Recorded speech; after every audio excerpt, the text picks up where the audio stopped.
Hello, my friends. It is November 10th. We had our first frost for the night for this year, last night. So I figured it was time to pull out the sweet potatoes. And I pulled out nothing. Here's what I pulled out. And here's more. All right? You can see where they were forming, but they didn't really form. Now the reason why these did not form, and you kind of this going into this year, was because I planted them really late, right around August. So I had one potato in the fridge that started getting a little funny, and I put it in water. It developed some shoots, and I stuck them in the ground. So maybe on the off chance that we may get something, that I may get something out of it. And because this garden this year was pretty much bare, didn't have anything on it, so I just put this as ground cover more than anything else. And yeah, they basically did not have enough time, enough heat, enough of the required elements to develop the tubers. Mostly good sun and good and enough time to grow. So I get nothing.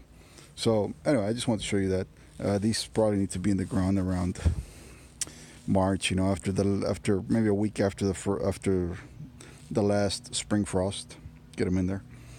I do have very good soil here. I had a garbage can full of leaves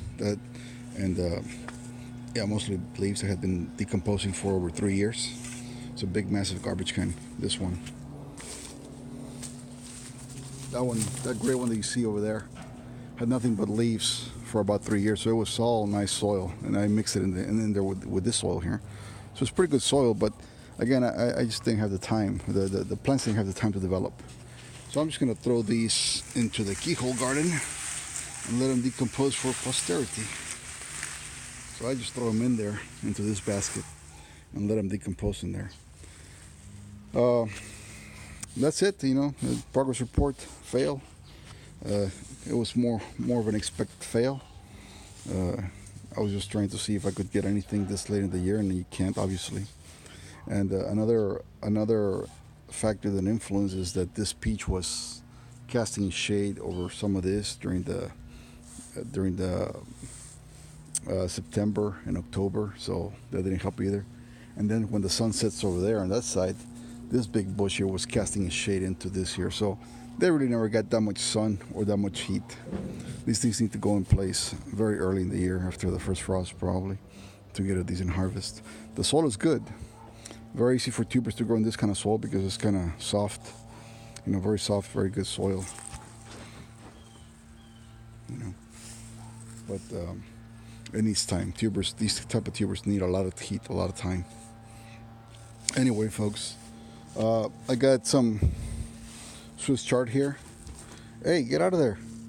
But I have a new little monster because my old Daisy, she passed away.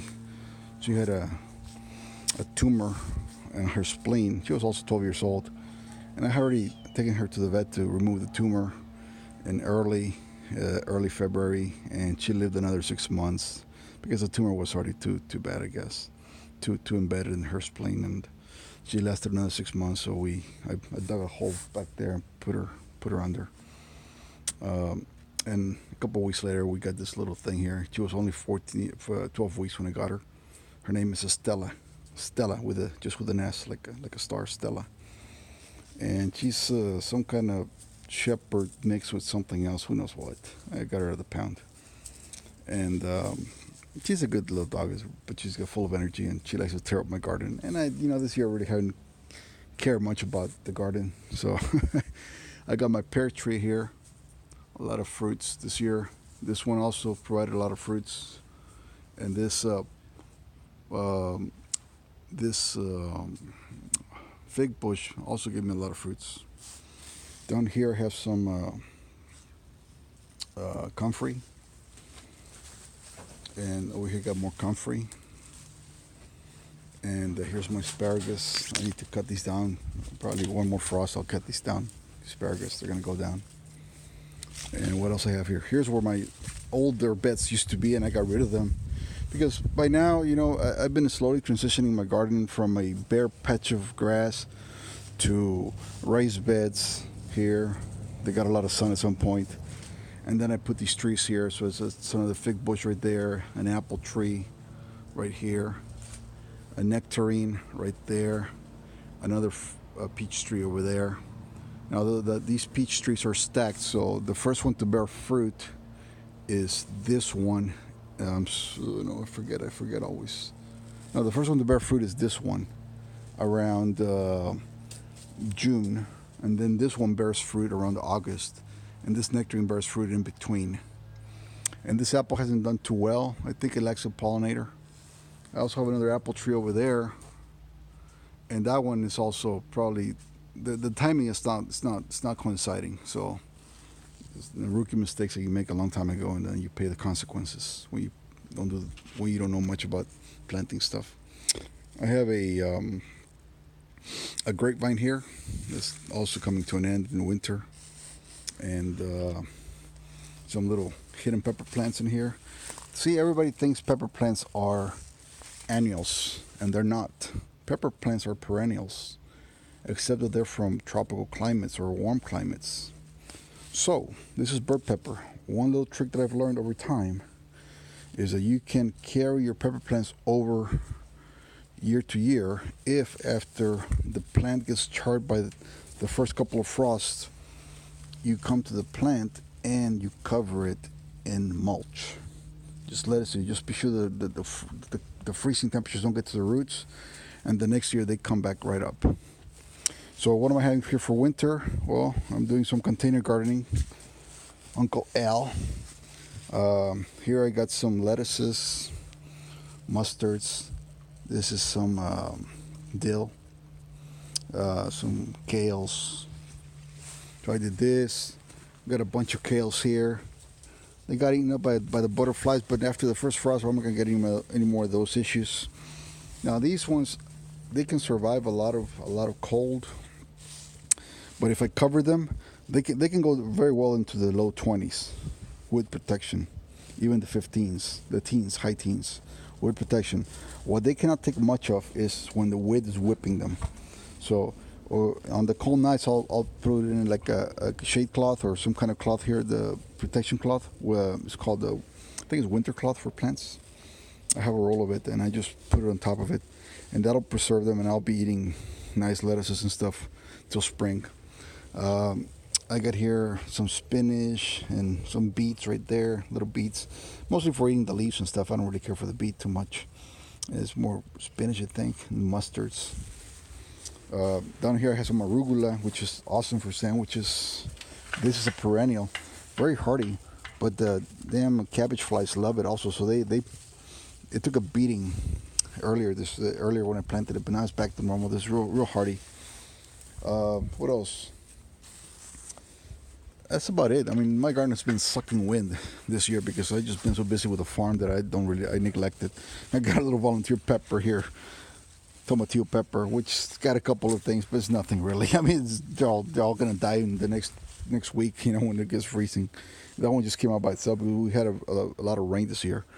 Even the okras that sucked, they came back, and I got them here, but they're gonna die in the next 2-3 days. I got more potatoes, sweet potatoes planted back there. I haven't even dug those out. I don't expect to see much of those either, because again, I planted them real late. I had a bunch of shoots that came out, and that's where they are. But nothing's gonna happen there. There's nothing really there. So in here I got some oak trees that I planted from seed. They're coming out nicely. I got another one here. I'm gonna take these to my farm and plant the oaks there, because I don't have any oaks over there. And I got a fig bush here that I'll probably transplant in the farm also, just to have some fig bushes running, just growing out there in different places. I like to go throughout the farm, and I'll just plant peaches and hardy trees like that, fruit trees. I just plant them in places that I forget, and then I'm walking through it, and one day I see look at this crazy dog eating some mustard. Oh my God. And then I'm walking, and then last time I was there, I saw a couple of peach trees. They were already about waist high, and when I planted them, they were like probably no more than a foot tall. I mean, somehow the deer spared them for some reason, or they didn't find them. But I just like to put things just in different places, just for the wildlife and the deers, and for me if I get some. But that's about it, folks. Nothing else going on here in the garden. I need to really clean this up a little bit. I think going forth, I'm going to stick more with a perennial type of garden, which will be focusing heavily on the fruit trees and plants like arugula, that are perennials. I'm just running out of real estate that's not under shade. Now this is the south side, right? So I still get a lot of sun here, and in the early spring, this keyhole garden will come to life with a lot of vegetables, a lot of lettuces and stuff like that. And normally, where I normally plant my potatoes, used to be on these raised beds here. But again, I broke those raised beds apart. So I got this space here that still has a lot of sun exposure, and I'll probably just plant potatoes here. Maybe make the bed a little bit bigger, twice the size, so the potato can grow more. And that's about it. And keep this little monster out of the garden because she's just destructive like a little puppy. And let's see, there's a hole right there. And this pear tree, I don't care for pears really, but it's real productive. So I don't know if I should leave it there or just put it next to it. I got it one day about 3 years ago. I got it at a Callaway's store, and they were giving it away for $2 or some ridiculous price like that because the season was over and the thing was half dead. So I just brought it here, dug a hole, and put some compost and water it, and it took off. And it's real productive. It's a kefir pear. I planted a couple more at the farm. They're still there. They haven't dried out. I put them in a little creek so they get plenty of water when it rains. I don't know. I guess it's just part of food security, I guess you can call that. Here I have, you're not going anywhere.